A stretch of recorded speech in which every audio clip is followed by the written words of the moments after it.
Hello everyone, welcome back to the channel and welcome at the very first Planet Coaster 2 video on the channel. I was one of the lucky people who was able to experience a full 2 hours of playing the new Planet Coaster 2, and in this video I will share my top 5 best new features in Planet Coaster 2. But first of all, enjoy this wonderful new pre-order trailer and I will be back with you in a second.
So first of all, a huge thank you to the people at Frontier for giving me the opportunity to experience the game during this session. I know I've been absent from YouTube for quite a while, but I'm excited for this game and I'm really looking forward to getting back into content creation.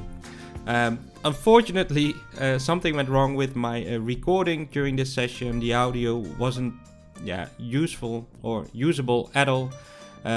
So I'm not sharing my scenario gameplay. I was planning to do that, but instead I'm creating this video for you guys. So first of all, of course, the pathing tool. I think everyone has its own experience with the pathing tool. Some of you are friends with it, some of you are the biggest enemies. I have to admit, I became friends with the old pathing tool. You have to know the little tricks and maybe some mods to get it even better.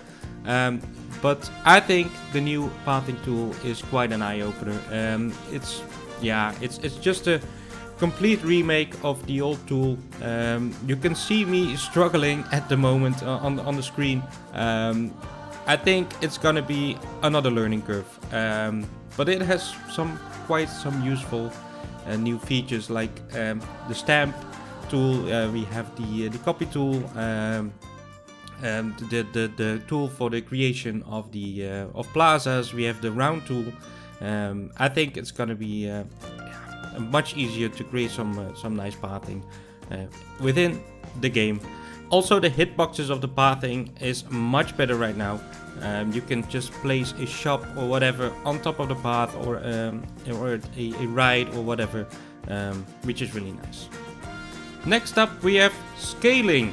I think this is one of the most requested thing in Planet Zoo, and I'm really looking forward to this one. How many times I've been struggling with, that we have a 2 meter plank and we have a 4 meter, but I need a 3 meter plank. Right now you can just create it.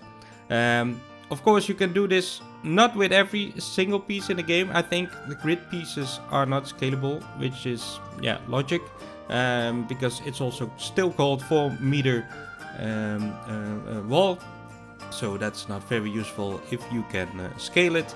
But as you can see right now, like the scenery pieces, plants, trees, logs, anything, you can rescale it. The useful or the very unuseful giant log from Planet Zoo is in here, and I almost never used it because it's way too big, but now you can rescale it to a size which is very, very useful. Also with plants, you can create much more diversity in your scenery, so that's really nice. Same with rocks, you still have a lot of choices for rock types, but you can also scale them, which is very nice. And yeah, stuff like planks, I think that's probably one of the most used pieces in games like this, and you can scale them to any size you want, and I'm very grateful for that. Then we have the scenery brush. I think this is an amazing tool, especially for lazy people like me. You can select a brush, you can select rocks, trees, small plants, whatever you want, and then you can just click a mouse button and there's a lot of trees and plants appearing on your screen. I think this is very useful, especially for parts inside your park, which you don't want to pay too much attention to, but you still want, some nice scenery behind your coaster or whatever you want. You don't want to spend hours of putting down trees and make it look nice. No, you have this beautiful scenery brush and you will be finished within a few seconds, which is amazing. As you can see right now, there's a lot of choices within the brushes. Tiger trees, temperate trees, whatever you want, rocks, different kinds of rocks, tropical, temperate, everything is possible, so you don't get like pine trees in your tropical park, so that's amazing. I think this is a great addition to the game and will be very useful for a lot of people, including me. Some people like to put down the trees one by one by themselves. Of course, still feel free to do so, but I'm gonna use this probably quite a lot. Then we have a ride customization. I think this is another great addition to the game. What I found in the old Planet Coaster is that some of the rides are only suited for like one type of scenery. You will have like a pirate themed flat ride, but you want to use it inside your sci-fi area, so that wasn't really possible. Right now you will have just a normal ride which you can completely customize with anything you want, and even the pieces you put on the coaster or on the track or whatever, they will move with the coaster, which is it's an eye-opener. It gives you limitless possibilities for the rides, and you can fit it into any theme you want, which is amazing. And then last but not least, I think the hitboxes are so much better in Planet Coaster 2.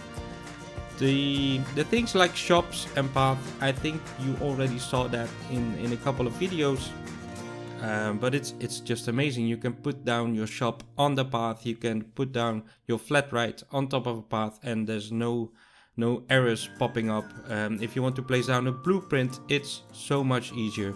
And just overall, I think when you played Planet Coaster or Planet Zoo, you all know the struggle of putting down a blueprint or a ride or a shop or whatever, and always struggling with like the big giant red arrows in your screen telling you did something wrong. And nothing like that happens anymore in Planet Coaster 2, which I'm very grateful for. And then something I do want to mention, which I found during my gameplay, is that the amount of rides and pieces that is included in the base game is just amazing. Something I was wondering about Planet Coaster 2, okay, we have like Planet Coaster 1 with all the DLC. It's almost impossible to create a game that is matching up to that with the amount of possibilities that you have within the game. But what I found, I was overwhelmed with the amount of pieces and with the amount of customization tools that are in the game. Also with the amount of flat rides, with the amount of coasters. There's such a huge list of rides that is already in the game. The amount of themes, we have the Viking theme, we have the resort theme, mythology theme, aquatic theme, and of course the standard Planet Coaster theme, which gives you a lot of possibilities for the base game. And I can only imagine what the game will look like after a few years with all the new DLC. That is probably of course, coming for this game. I think that's a huge plus. I was afraid that the base game was lacking a little bit, but as far as I have seen, and this is still an alpha version, so maybe there's still more coming up. But I was amazed with the amount of pieces in the game. So I really hope you guys enjoyed this little video. If you did, make sure you hit that like button. And if you want to see more Planet Coaster, Planet Zoo content, then make sure to subscribe to the channel. And I will speak to you guys in the next one. Yoo-yoo!